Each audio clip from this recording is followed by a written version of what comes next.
So you want to grow hot peppers indoors, but you've grown hot peppers outdoors, and you realize that a lot of the super hots can actually get quite huge. As a matter of fact, I have used large containers and grown pepper plants that have been around 8 to 9 feet in height. I've had others that have been 8 feet in diameter. The typical hot pepper that I grow, though, is probably 3 to 4 feet high and easily about another 3 to 4 feet across outdoors over the course of a long summer. But if you want to grow indoors, one of the things that you might consider would be ornamental peppers. Now, not all ornamental peppers are good to eat.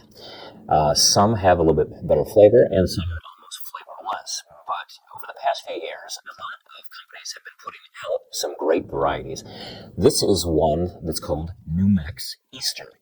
And New Mex Easter is a wonderful small plant. This is only about a 24 watt LED light over the top. And I've got 3 New Mex Easter pepper plants in here. None of these have been pruned, and they have blossomed, and we are getting ready to see pod set on those. The heat level on New Mex Easter is a little on the spicy side. If you're looking to maybe add a little heat to a pot of chilies, or maybe slice some up and put into like a chicken salad if you like your food a little spicy, this would be a great little plant. And it's very decorative with the stiletto-shaped dark leaves, and most of the pods set over the top of it. Now, some of the other plants, that fit into a category like that would be Sedona Sunrise. And Sedona Sunrise, you can put one plant into a container like this. It gets about 12 inches in height and about 16 inches wide.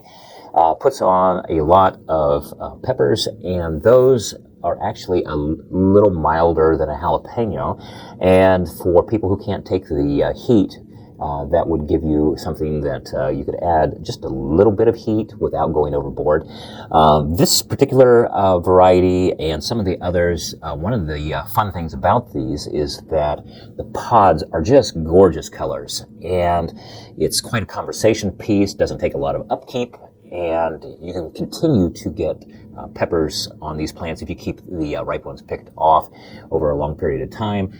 It's nice to have this over a winter, and it would be a great addition to most people's gardens.